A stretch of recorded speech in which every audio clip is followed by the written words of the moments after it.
Hi, welcome back everyone to the third edition of International E-commerce Day 2017. We're really excited to have you all here. We have a great lineup of speakers. We want to thank you all for coming, and also our partners, GetResponse, for their support. Please remember that at any point in time of the session, you can write your question in the chat, and we're going to have a QA session in the end so we can read them out loud. Also, it's important to know that if you share any content on social media with the hashtag ecomday 2017, your one lucky winner will get a Omniconvert account worth $9,000. Without any more introductions, I would like to welcome on stage Alexandra Tachalova.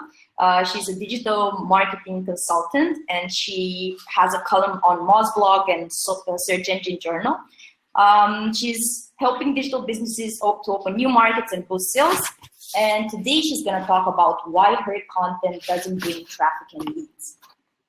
Hello, everyone. Thanks for a warm introduction. And I really enjoyed Paul's presentation about conversion rate optimization. And so I'm not going to talk about particularly conversion rate optimization, but I think content is a really important part of any business strategy. Since we receive a lot of traffic from organic search, if everything, well, for sure, delivered in the right way. And yes. So, should I go with my presentation? Yeah, let's do that. Thank you. But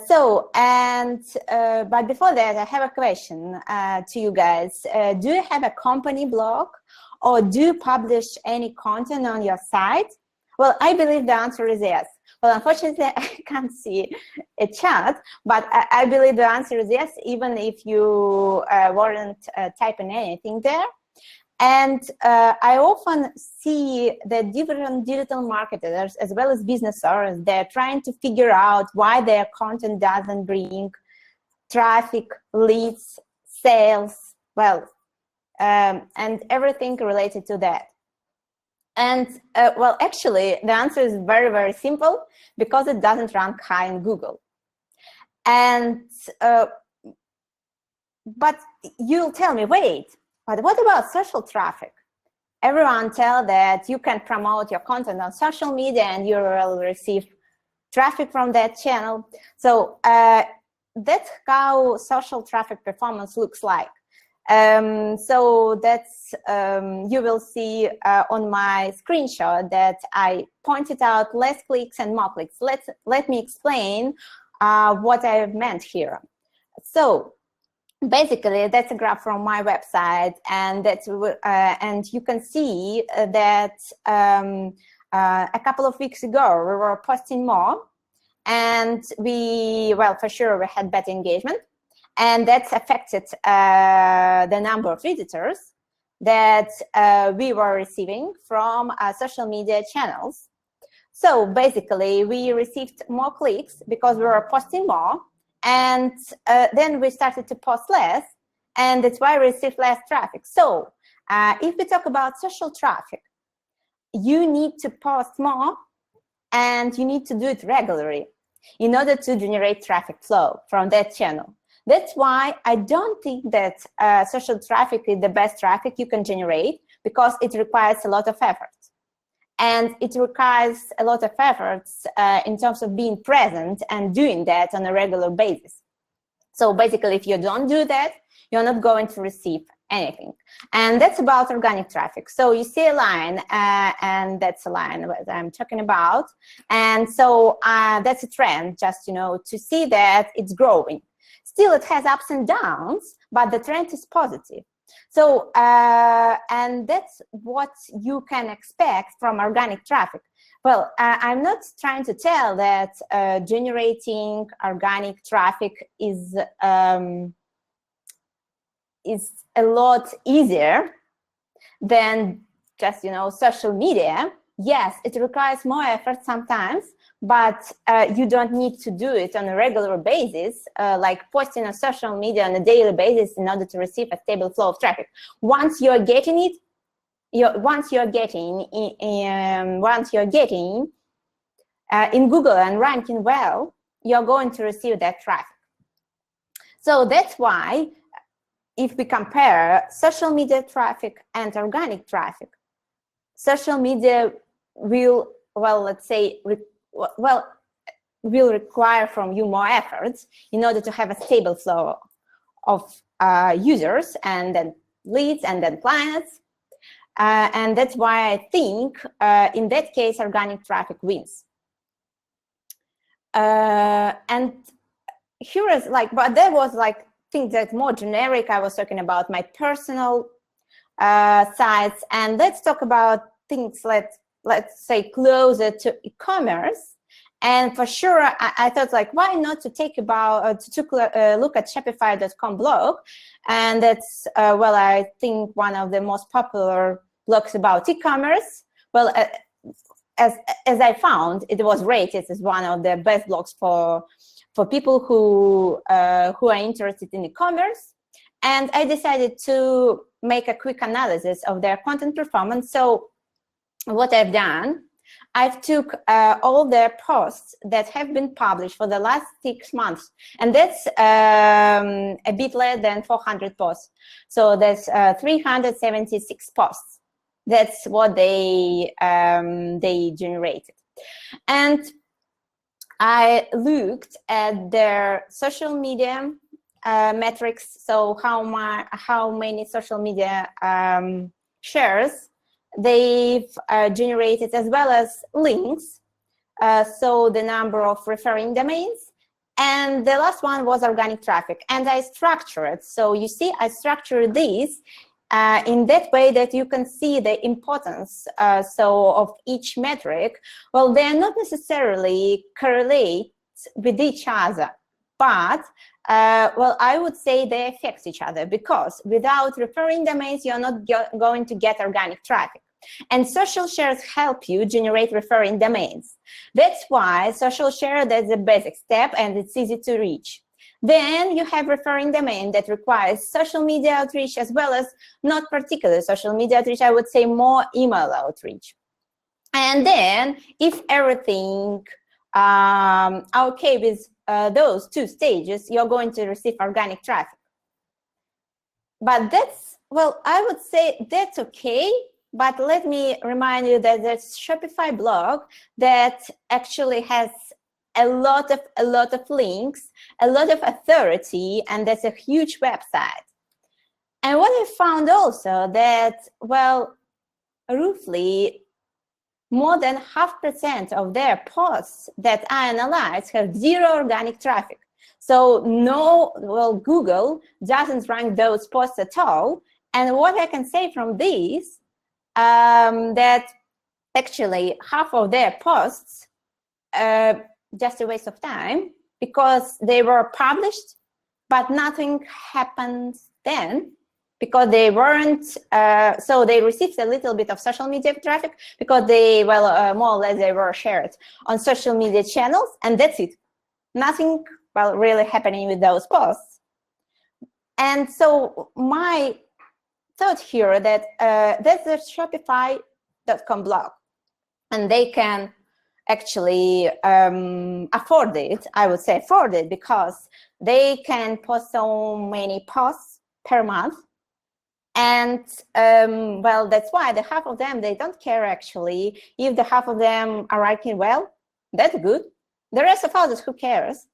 But if you can post only 5 posts or less per month, can you say like, I don't care about that? No. Well, for sure, you need to know, you need to, like, you know, you need to get the results from those content, or it's just a wasted time and resources.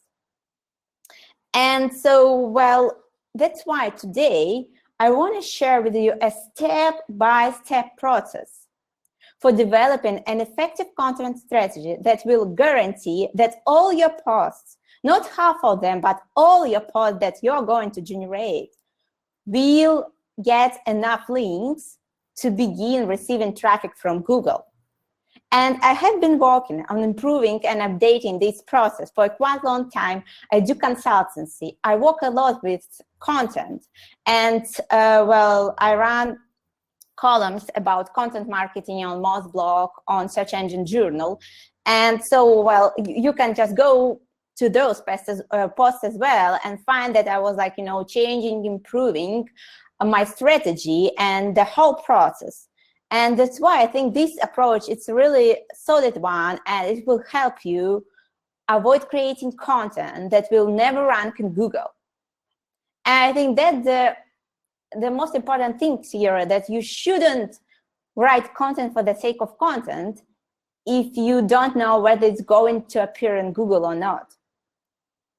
And if you do it in the right way, like here is an example, like that's a commerce website, mrporter.com, and they have a blog about mean fashion. And well, they started this blog around 2 years ago, and they recently, I think like around 1 year ago, they changed their strategy a lot. And so that's why right now, as you can see, that that's a screenshot from my SEMrush tool, and those pages, I highlighted those that are from their blog. So here you can see this one, as well as this one, and they are all ranked high in Google, and they are among the top 10 pages that generate traffic for those websites. So it means that if you know how to do it right, it's going to work perfectly for you. And that's why here is, I want to show you a 3-step process that help you stop producing useless content. So first of all, analyze your industry. Then prepare an outreach plan in advance and link to relevant content strategically. I'll take each of those steps and show you what you can do exactly with different tools and different strategies, and I'll show you a really detailed how-tos here. So let's start from the very beginning. Analyze your industry or niche. Oh, so what should you do here? So first of all, find out, you need to find whether users are searching for topics that you want to cover. So let's say that's just, I selected Tom Ford. I don't know why, don't ask me. I have no idea, but that's, I thought that should be relevant, at least for e-commerce. Well, it's like, for retail, but still it's relevant. And that's a screenshot from my SEMrush keyword tool. And what I love about this particular tool, that you can put any keyword. So basically it's here, and you're going to see all related to these keyword search queries, and they're going to be grouped. So for instance, I can see that sunglasses have the biggest group of keywords in terms of search volume. And that's not right. In terms of grouped keyword, that will be the right one. So I don't know about search volume, but if I click on a group, I will see the total search volume of a particular group of keywords, and that's one I selected related to suit. And that's the average difficulty of promotion of your pages in Google Top if you want to target these keywords. But that's, let's say, a pretty basic one difficulty, because it doesn't tell you about the number of links that you need to reach and some other metric that's, let's say, really important here, and I'll show you them further.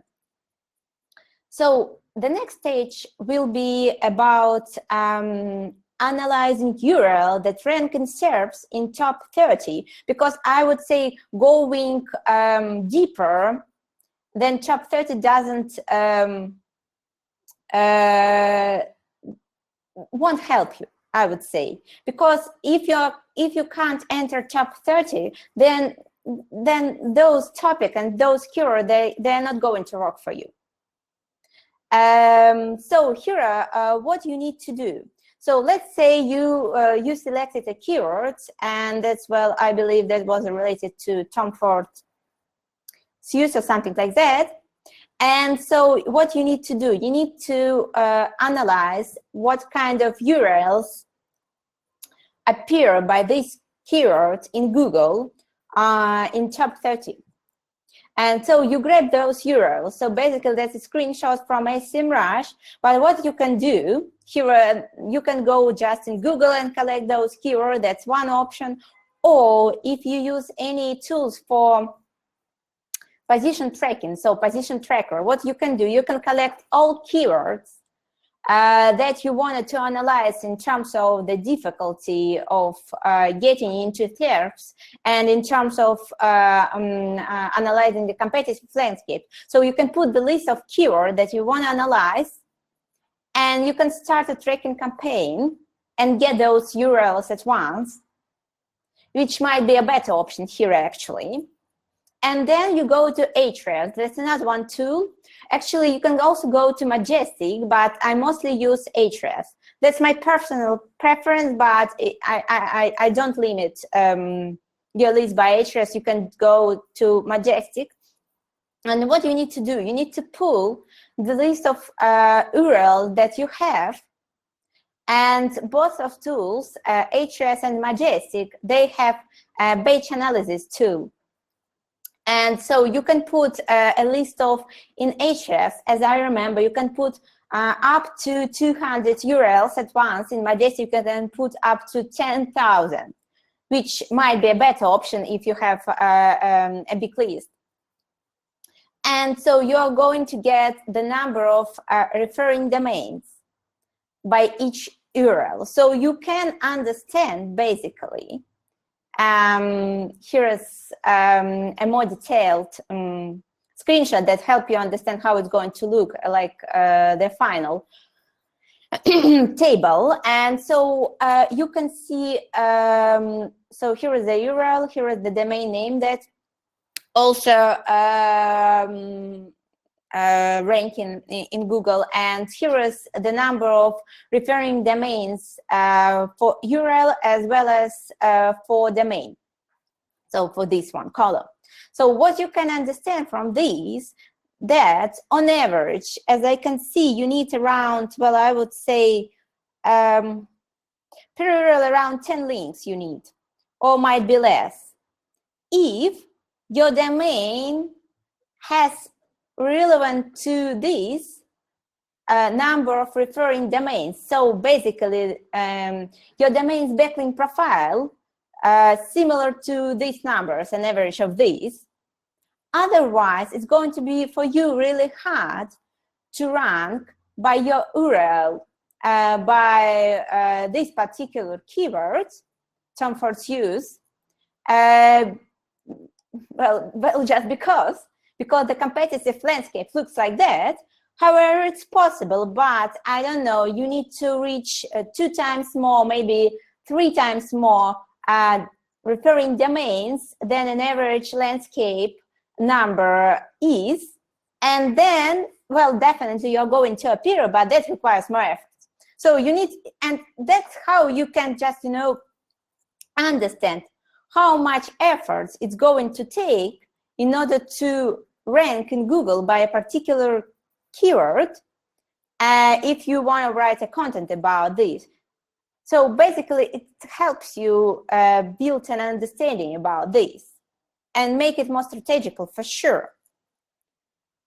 And then it also makes sense to investigate the most shareable, so to learn more about the most shareable and linkable content.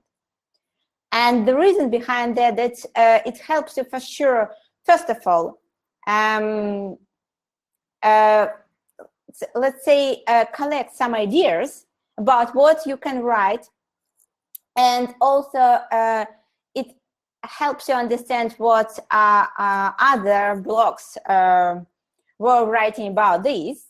So if you have no ideas, you can go to BuzzSumo and just type in a keyword and learn about this. Or that's also makes sense if you want to understand the reason of why people link to a particular piece, because, like, you know, looking at this helps you understand, okay, this piece received this number of links, because it was structured in that way. And moving further, you can't live without an outreach stage. Just believe me, because if you simply if you simply go through all those stages that I already described and publish your content and make a couple of tweets, let's imagine make a couple of tweets as well, it's not going to work at all, because still you need links. That's the missing part of everything. Without links, it's not going to rank, believe me. Or you need to be, well, or it might rank if you're a Shopify blog, because your domain has enough authority. And that's why it's just, you can help by cross-linking your pages to rank a particular page. But otherwise, if you don't have a lot of links, don't have a lot of authority, then it's not going to work, especially in a highly competitive niches. And for sure, e-commerce, that's among the highly competitive niches. And so that's why it's crucial to spend your time and prepare an outreach plan in advance. Yes, here the key word here, in advance. If you're going to publish your content, then trying to create an outreach list and doing something, you're going to miss the time between the day of going live with that content, and it's like when the time goes by, it's really, well, let's say hard to promote it, because you need to promote it when it's just published, actually. So what you can do here, first of all, find the site that previously linked to similar content. That's basic. That's well, a lot of experts were talking about that, I'm sure, have been sharing that, and that's what you should do, because those sites most likely will be interested in linking to your piece as well. So you can go to BuzzSumo optionally and find the URLs that were previously linked to similar content. Then, what you do, you need to get the list of domains. So you need to gather the list of domains that were linking to those content. And so what you need to do, that's not a lot of options here. Well, you can use Ahrefs, you can use Majestic. So you need to put inside Ahrefs or Majestic each URL and grab the data, so the referring domains, and that's it.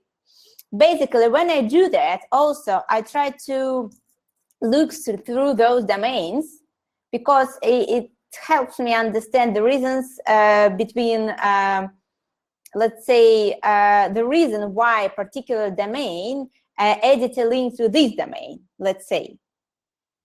Well, or if you, if you can use API, for instance, of Ahrefs, that's what I also highly recommend. You can just get this big list of domains automatically without doing it manually. But normally, when I don't have high targets, like, I don't know, 200, 300 links, I simply do it manually when I need to generate, I don't know, 20, 30 links, because when I create the final list of domains with whom I want to work in reality, I make some comments as well as I highlight those that most likely will be interested in having a conversation with me, as well as it helps me structure outreach emails. But that depends on the scale, as I've already mentioned. So, but when we talk about scalable solutions, then we are going down with the quality, I would say. So each time it's hard to say, like, okay, let's automate this, but stay at the same quality level. No, it's not going to work like that. You can't just, automate everything or some parts and not lose, well, some part of the quality. Because when it's done manually, it's done manually.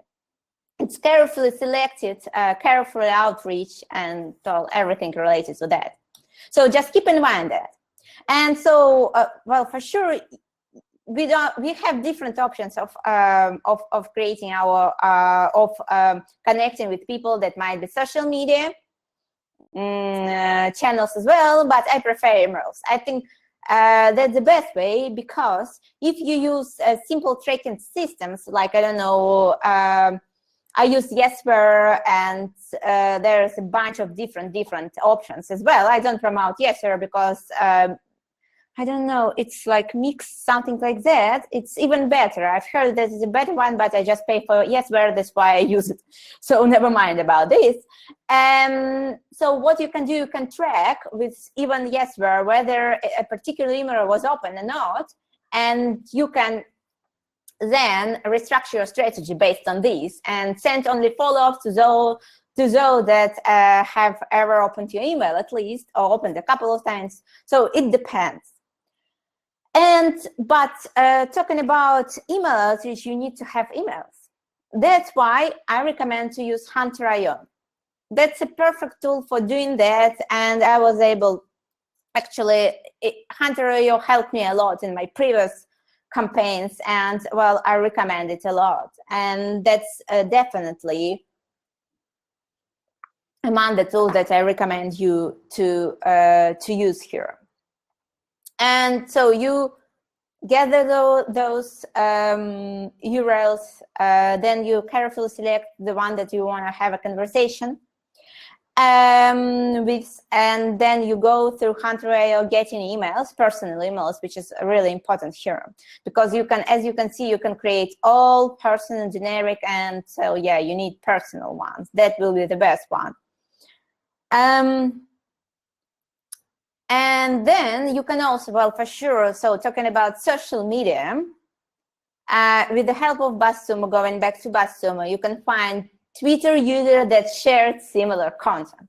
And that's what I love, actually, because that's, well, you can, what you can do here is, well, I would say you have a couple of options here. So the first one, if the content that they shared was quite fresh, so they shared it, I don't know, yesterday, for instance, you can go to that tweet and reply to this tweet. And well, what I found, people react better on those tweets, so they are more likely to react on this tweet because, well, it looks like you've done some research. Or you can simply reach them out and saying, hey, we've done similar, so do you want to take a look, and blah, blah, blah. And what you can do as well with the help of BuzzSumo, you can find influencers and journalists in your niche. And that's, well, actually another one great option here, because you need those influencers and journalists. Because besides people and domains that that share similar content, you also need influencers and those type of users. Because if you can get a link from those users, it will be much better. And the last one, what I found are really effective as well, especially Facebook. So there might be some groups, like here I found the fashion and style bloggers, and especially closed group. That's an open one, but there are a bunch of closed groups that you can research and find in advance, and you can join those groups. And what you need to do for Facebook and LinkedIn groups, you need to write some kind of a paragraph or a couple of paragraphs before you're going to share a link, because if you're going just simply share a link, say, here's our perfect post, just read it, no one will be reacting. So you need to write kind of a sum up that will catch their, kind of grab their attention. And that's why it's, besides, like, you know, researching those groups, the second reason why it should be delivered in advance. And when you have a content, when you have your content, when you proceed at a stage where you created an outreach plan. You need to think over what kind of strategical linking you can do in your piece, well, for sure, to relevant content, in order to speed up the process of outreaching different users and getting things done, so generating links in our situation. And I want to share with you a couple of options, what you can do in order to make things happen, basically. So you can quote an expert. That really helps. Believe me, if it's not going to generate a link back right now, it's going to generate a link in some period of time. That will be your friend, and well, you know, everyone, well, in the majority of cases, everyone is interested in being allocated in a piece with their own opinion, so it looks good, it looks cool.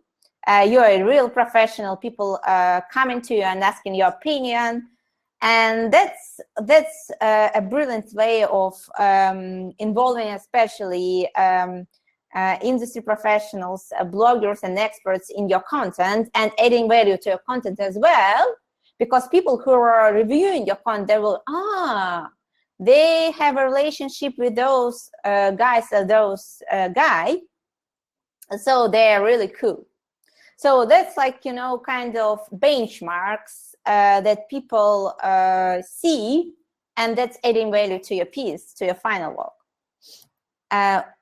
This one, that's more strategical one, which might be updated on a regular basis, and if you like, you know, for instance, what you can do, you can start this list with those blogs that, or those sites that you think can potentially link back to you, but you can update this list on a regular basis. When you're going to outreach people and they are going to react to your email, you can say, oh, by the way, we want, I don't know, link to your this content in our, I don't know, in our content where we have a list of useful resources which we can update.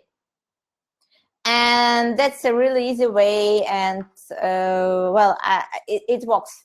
It works in a lot of industries. That's what I found, and that's a brilliant way of doing that. That's my favorite, actually. I do it, and that on a regular basis for clients, because that's really helps me to generate links faster and close a contract faster and get things done, receive a payment, and well, that's it. And basically what I do, I select some experts in this particular industry.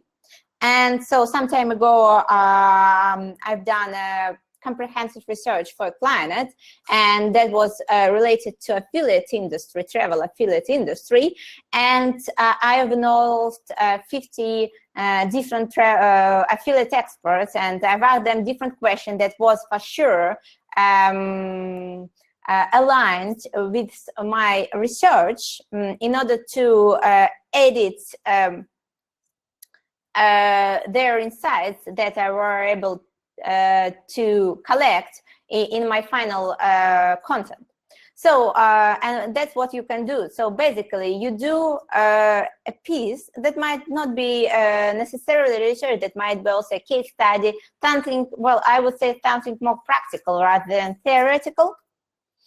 And so what you do, you then make a really simple survey.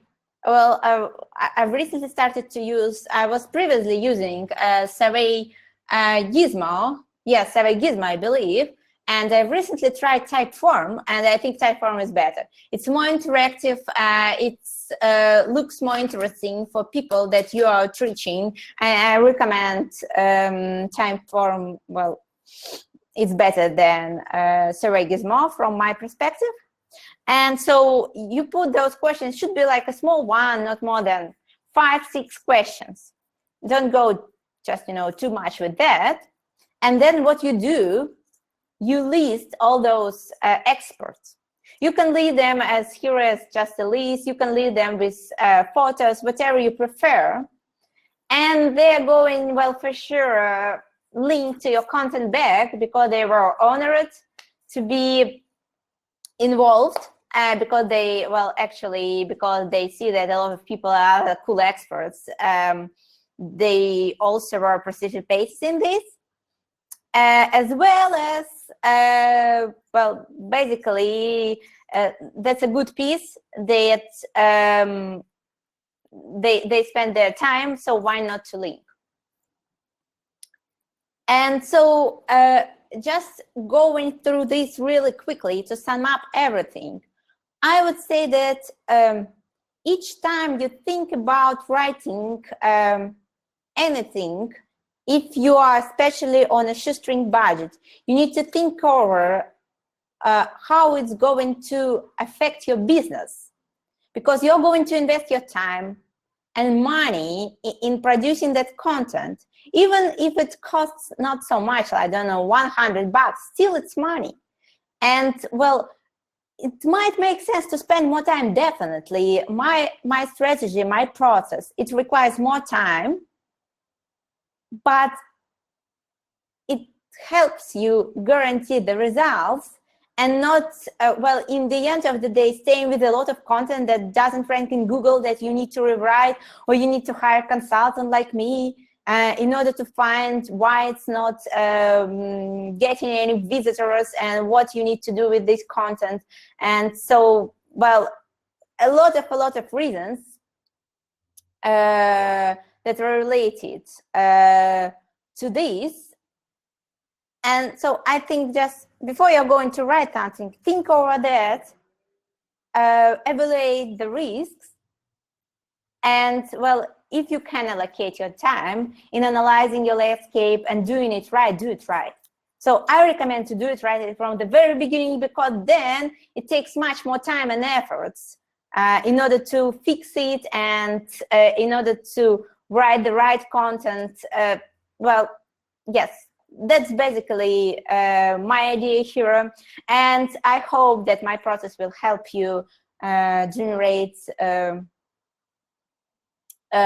more strategical approach to producing your content. And if you want to connect with me, here is my social media channels. If you have a question, you can shoot me an email. So basically, I think that's all from my side. So thank you very much, guys.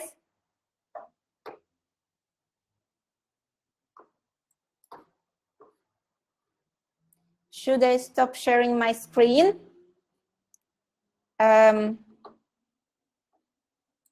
I'm sorry, I can't hear you. Yeah. No. Can you hear me now? Yes, I can hear you. Thank you so much, Alexandra, for the talk. It was full of insights. I think we can still allocate like a couple more minutes for the questions. So Danielle is asking you, if you're writing an article, how many times should you post it on social platforms? Okay, well, it depends. Being honest, posting on social media doesn't change a lot if we talk about, let's say, ranking in Google. Yeah. But I would say, well, I try to, well, I think if you can produce each time a new graphic as well as a new message, you can post it as much times as you want. So it's not limited. But if you do it like, you know, if you copy and paste the same message each time, that's kind of a boring stuff, I would say. So you need to, well, you need to find a way to say the same things another way. True. If you know what I mean. Yeah. Here, so basically, but, well, I don't know, a couple of times is fairly enough. But if it's like a really good piece, you can post it on a regular basis. Just you need to remember that you need to find a way to say about this in another way. And that's, well, that's it. Fair enough. Carlos is asking, if you have limited resources, what would you suggest to focus in? Google ranking or social media? I would say, well, definitely. Well, I would say definitely. Well, I'm not sure what does it mean here by social media rankings. It's like appearing in Google by when I see like tweets incorporated in SERPs or whatever it is. But whatever it is, I would say, well, I would invest in Google rankings just because it allows you to get a stable flow of traffic. And like talking about social media traffic, it doesn't allow you to have stability. So you need to invest on a regular daily basis. And if you don't post, you don't get the traffic. That's it. Awesome. Thank you so much. I hope that answers your question, Carlos. Alexandra, thank you so much. Thank you. We'll be back after 8 minutes recess with Mikhail Deschinsky from GetResponse. So stay tuned. Also, Alexandra will share the link. Yeah, I will share it right now. Her slides if you want to go through them later on. Yeah, that's it, guys. Thank you very much. Have a lovely day. Thank you, guys. Europe.